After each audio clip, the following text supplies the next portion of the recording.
Hello and welcome once again to Arcadia FYI. My name's Christine Zito and I'm so glad that you're here, especially on this show.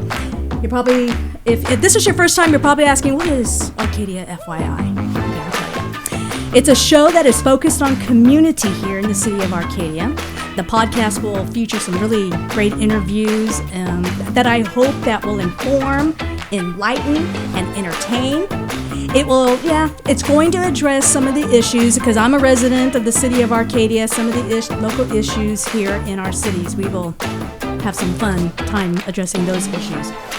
Furthermore, I will provide information about activities outside our community so that you and your family and friends can participate and enjoy. Where can you hear Arcadia FYI? Well, at arcadiafyi.com or on your favorite podcast channel like YouTube, Apple Podcasts, Spotify, Amazon Podcasts, and iHeartRadio. I want to thank our sponsors that sponsor this show, like Longo Toyota in El Monte. You can see it right off the 10 freeway there. Star Financial Services with Francine Hsu here in Arcadia. The Santa Anita Park and the Le Meridian Pasadena Arcadia Hotel. All right. For your information, do you know something about this person? Number one, she is a business owner. She's in downtown Arcadia. She's a photographer. She's an author of a book, and we're going to be talking about that. But wait, there's more. She's a former professional race car driver. Let me introduce to you Nadine. Now, Nadine, you have to let me know if I get your last name right. Nadine Sachiko Hsu. Yeah. Shaku, and because you own Shaku. Wait a minute. You know, I was practicing this before you were coming here. Now that you're here looking at me, I'm like, okay, I won't look at you. Totally, don't let me. Nadine Sachiko Hsu. Just say that. Sachiko Hsu Studios. Yes. Sachiko Studio. Yeah, yes. Yeah. And where is it located? Your business? I'm on Santa Clara, pretty much near Santa Clara and First. And yeah, I've been there since 2017. Wow. Yeah. And I have to say, for your information, she was in the same building and moved out, and then I come in. That's right. And you moved to a bigger studio, because I like your studio. Oh, thank you. But yeah, it all started here and on First Avenue. Yeah, and if you go to my website, Pure Media Marketing, because I also do websites and do online video, the pictures, the what do you call it, the portrait that's on there, you took that picture. I love it. Thank you for using that. I know. Well, you do some really great photography. All right, I'm going to ask you some. This is getting to know Nadine.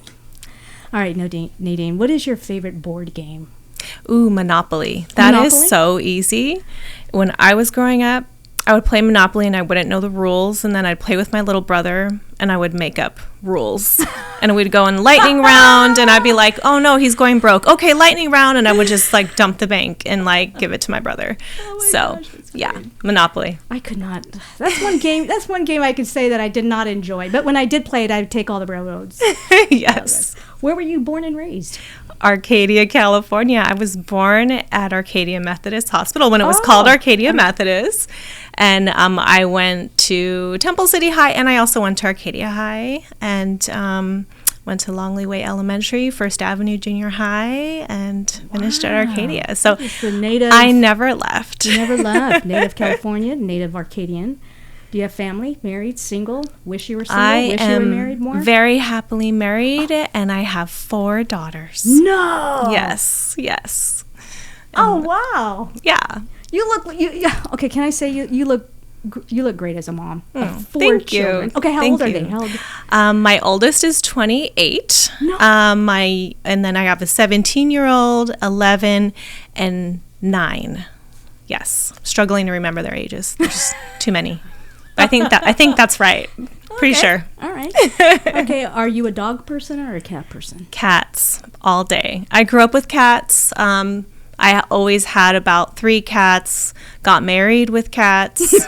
And it's really funny because in my book there's no cats. So so we're working on the third book, and guess what? There's cats. There's going to be a cat. You obviously have. I'm giving you the exclusive because nobody knows that. This is actually, I've never said to this to anybody. Say anything until it's published. Shh, don't tell. So you obviously have cats at home. I did, and we lost one recently. It's kind of sad, but that's pet ownership. Do you have any pets at home? Not right now. Still mourning. Okay, well, I can't, and then I can't ask you the next question. Do you believe that love is blind? Love is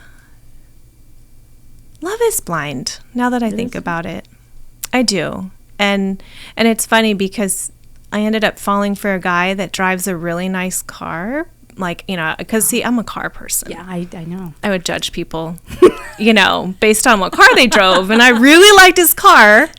And he's cute. But, furthermore, he was, too good to be true. Oh. And he was so beautiful inside as well. So I really got lucky. But I think if I hadn't even met him in person, it's just, I would have met my soulmate without seeing him. It would be the same because he's just, that's what really connected us. This cute, wonderful the guy? Love of my life. Oh, yeah, Benson. So we met from racing. Oh, that is.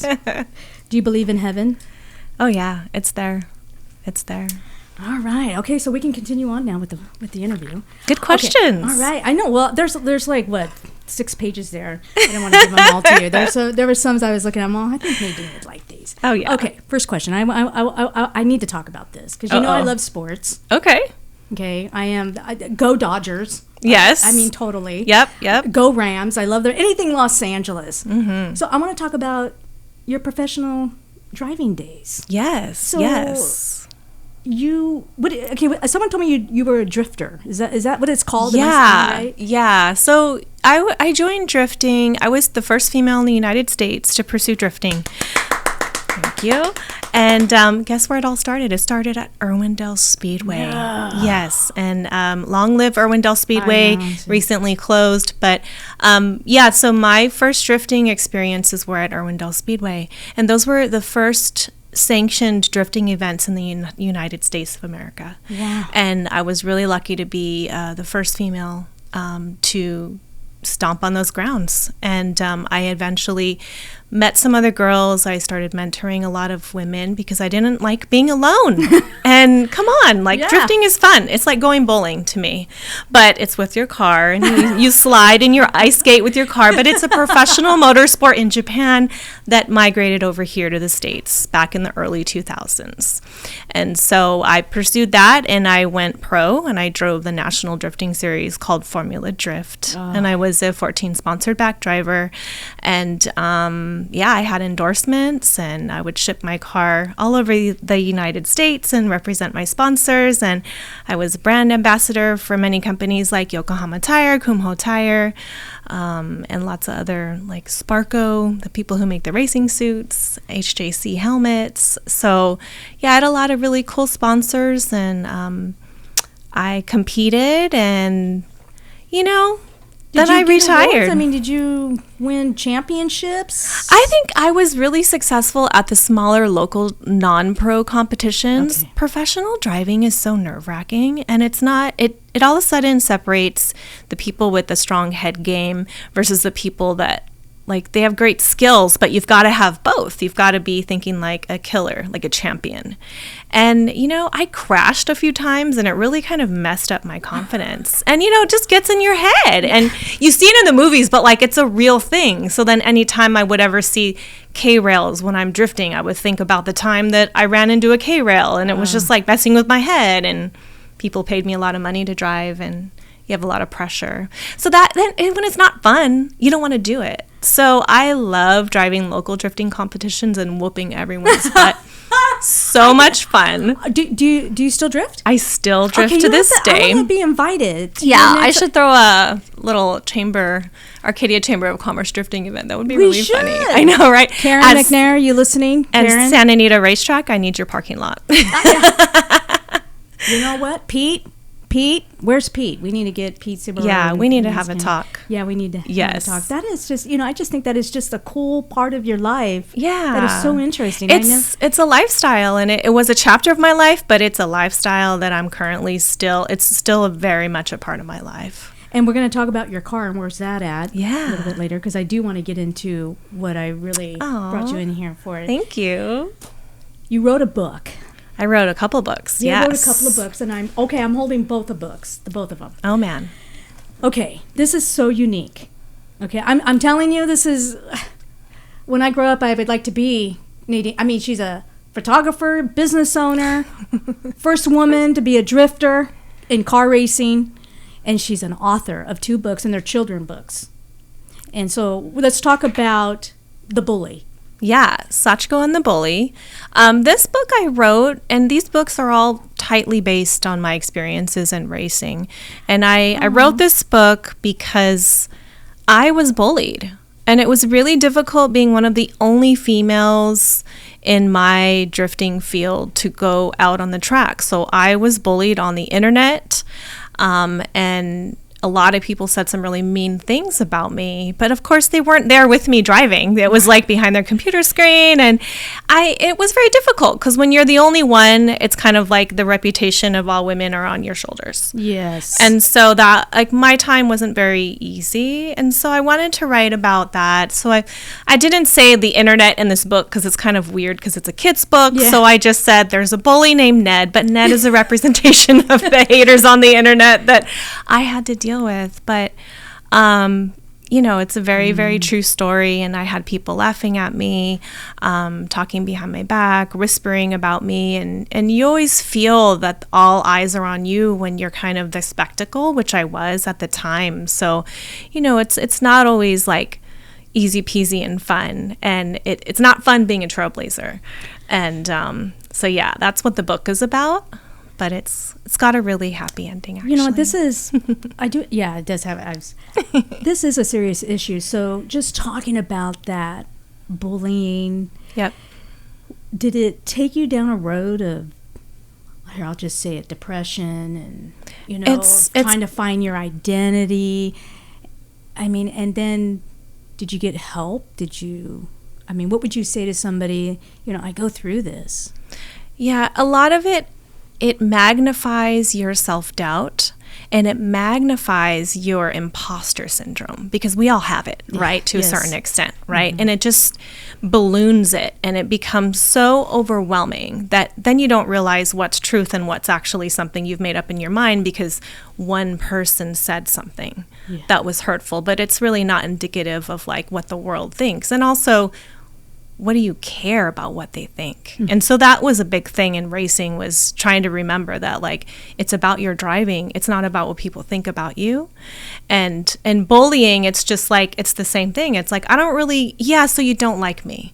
And this guy's threatened by me, and so that's why he's taking out on me and bullying me. But it's like trying to make sure that you keep that perspective that he may be struggling with something, and maybe that's why they're saying something. But how did you get there? I mean, you didn't do that right away at the first beginning. No way. Like, it can take you down. Yeah. It can take you down. But I really looked to my friends and told them, and I opened up to them about how I felt.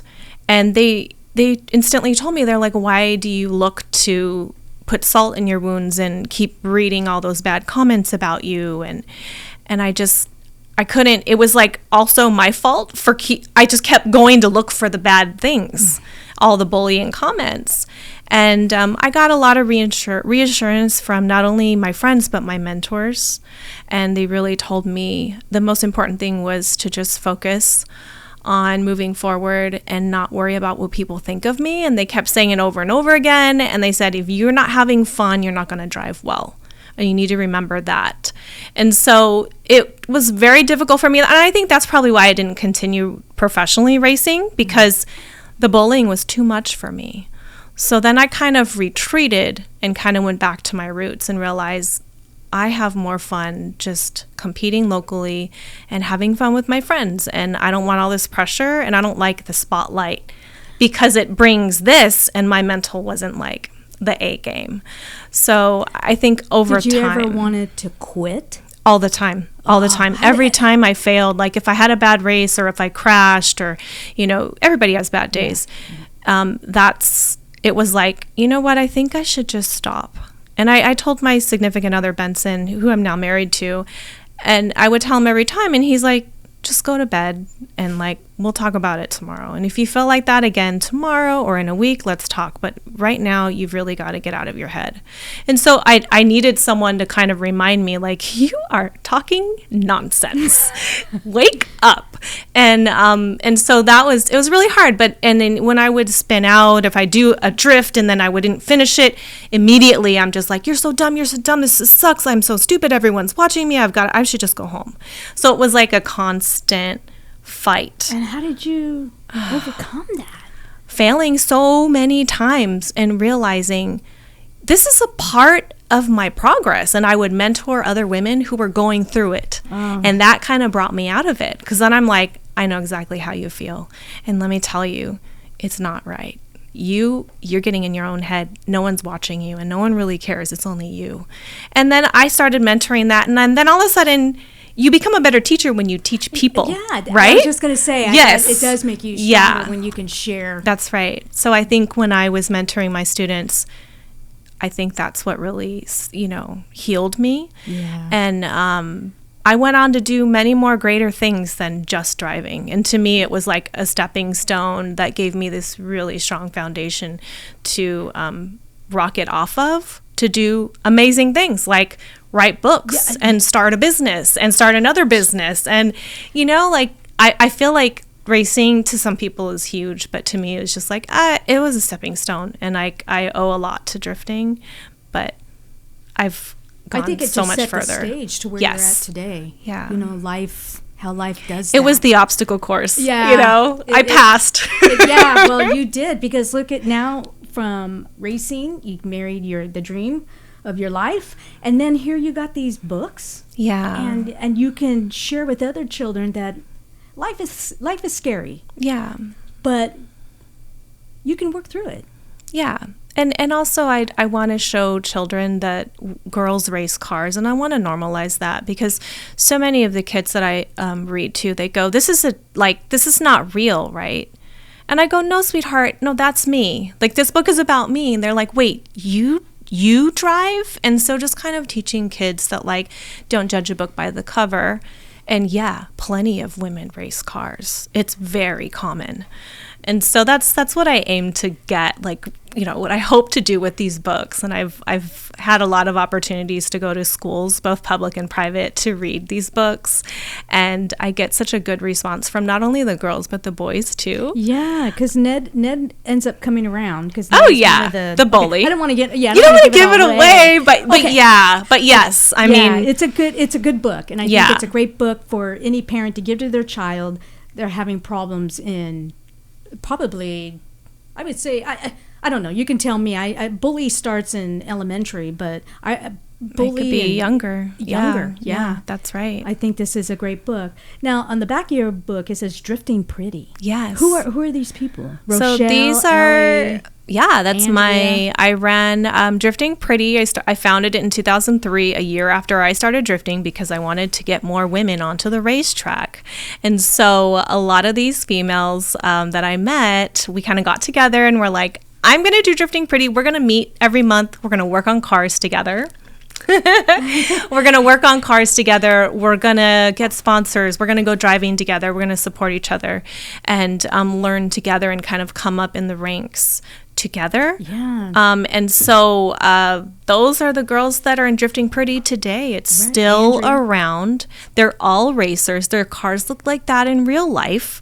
And I love them, and we've become such great friends, and they've went on to do so many more amazing things than just drifting. Like, you need to do a book on their little story. Yes. Stories of the drifters. Yes. And there's a couple of guys in there. Yeah, my husband Benson, and he was our head instructor that kind of like helped mentor the ladies. And then Mark. This is her. Okay, I'm showing this. If you're watching this on YouTube, I'm bringing this up there. So I'll blow it up. And so this is her husband right here. And I'm taking, these are your children. Yeah. Oh, man, what a beautiful family. Thank you. I'm jealous. Oh. This is really, there's your wedding. Yeah, we got married, I didn't see this page. my husband and I got married, and we both brought our own race cars to the wedding. So our cars got married at our wedding, and then a car magazine covered our wedding. So our photos ended up in the car magazine. Whose car's faster, yours or yours? Oh, mine all day. Okay, all right. All day, girl. Okay, just all day. Okay, so that's the bullying. I want to talk about Go Racing. Yeah, Sachiko Goes Racing is my origin story. So this is kind of how it all started, because I dreamt about it, I watched it, and I would sit passenger in the seat, and it just wasn't the same. I was like, you know what? I'm going to just do it myself. And then it talks about just going through daily life, anticipating what's going to happen at the racetrack, and you're scared, and you might crash your car, and you're doubting yourself, and you're getting a stomach ache because you're getting so nervous. Right. And then, at the end of the book, Sachiko goes to the racetrack, and you'll have to read the book to find out.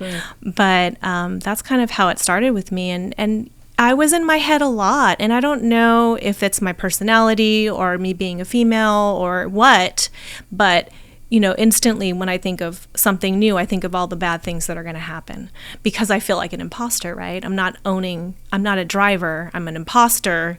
And it's like, okay, I think I might crash. Oh, okay, I think everyone's going to watch me. Oh, I think I might get hurt.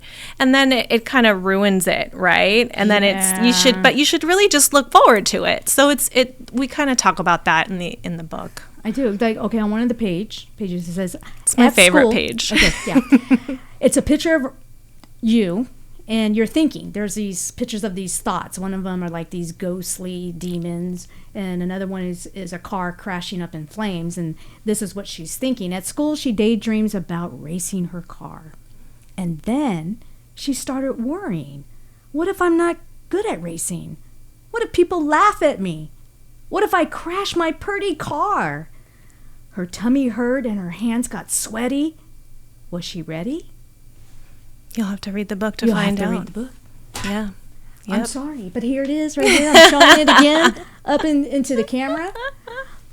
And that page, I got feedback from a lot of the kids that have my book, is that's actually the scariest page in the book. It is. And so some kids skip that page because they're so scared of the pictures of the demons and the car burning.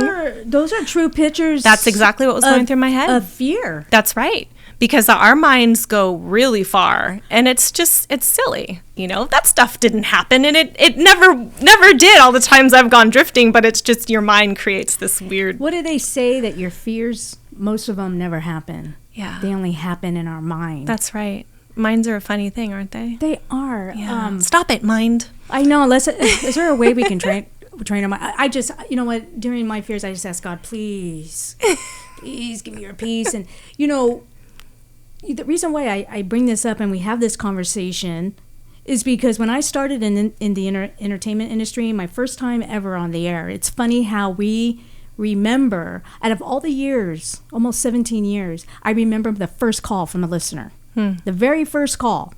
And I pick up the phone and she says, "Why are you so happy?" Oh, what, you think that we want to listen to happy people? And to this day, I can hear her voice, I can hear her tone, and it's weird that our mind, and then if all the other calls that came in that said, "Oh, we love you," didn't even. Yeah, you latched on to the one anomaly. Yeah, the one that was just so negative. Yeah. And you have to learn in the entertainment industry, and I'm pretty sure in any type of sporting, you just have to let the water roll off a duck's trickle back. off. That's right. I had to learn. I'm not saying I'm perfect at it. I've been away from the industry for a while, and being a business owner, you're in a whole new world. Yeah. Of negativity. That's right. And that's right. You just have to just work past that. That's right. And speaking of having your own business, you're a photographer. I am. I have a portrait studio. Let's talk about how you got into. Okay, so you go drifting. Yeah, you're an author, and you're a photographer. And now you have this business. It's all linked. Okay. It's all linked from drifting, because when I was in drifting, I would always be photographed by these guy photographers that were really bad.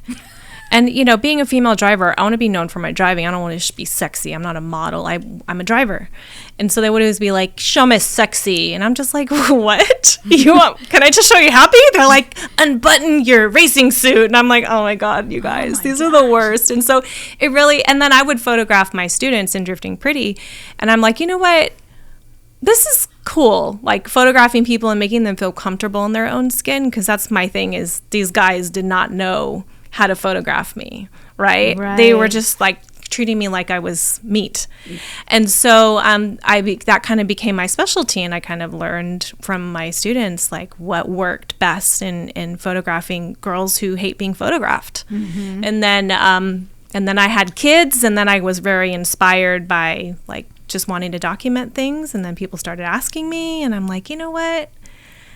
This might not be a bad job, because I'm passionate about making people feel comfortable in front of the camera. And I felt like there wasn't enough nice photographers that do that. They're more just like arty people that don't look at you as a human, but they look at you as like a subject. And so I started Sachiko Studio in 2011. And a few years later, I got a studio in this very office building. And and I grew. I doubled the space in 2 years. And then I quadrupled the space another year later because of the demand for these kind of portraits. Like it really resonated with people. Like, this is actually, it makes photography, like getting photo shoots, like fun and addictive rather than like a chore, right?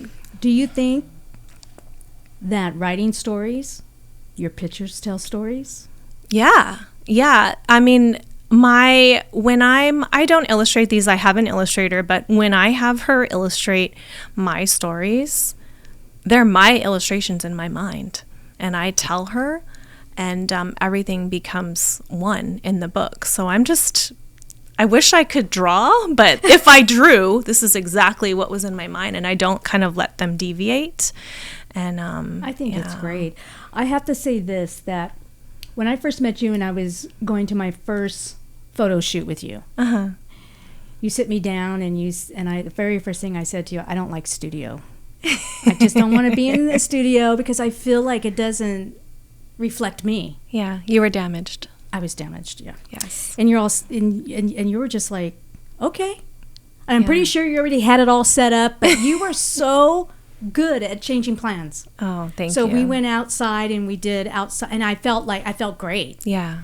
And but then I liked your honesty when we were getting ready to do the second one. You're like, okay, I'm doing your makeup, I'm doing your hair, because there's more to you. Yeah. That is great, Nadine, that you look beyond when it comes, and that's why I asked you the question about story, because you're a good storyteller. Thank you. And you know how to share that in a picture of somebody to tell their story. Thank you. Yeah, I'm passionate about it, but I think it comes from being photographed, right?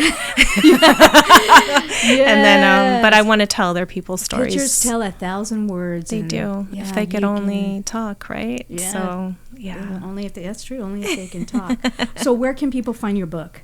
You can find my book online at sachikogoesracing.com. That's SACHIKO goesracing.com.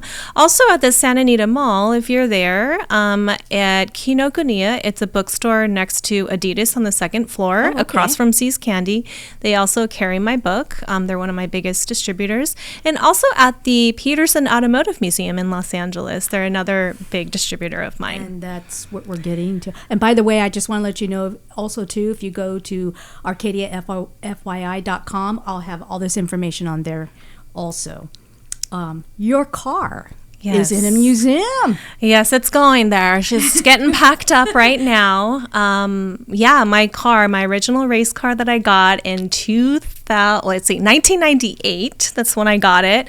And it traveled with me, and I crashed 1 million times and changed the color 3 times. But I'm in an exhibit with the Japanese American National Museum, and there's an exhibit at Art Center in Pasadena called Cruising J-Town, and they're featuring Japanese Americans in the automotive industry, and I get to be in that exhibit, my car, and it's so cool. Congratulations. Yes, thank you. It's an honor. We've been working on the exhibit for 5-6 years. I know that it's even longer in the making, but that exhibit runs July 31st through November 12th, and you can visit janm.org, janm.org,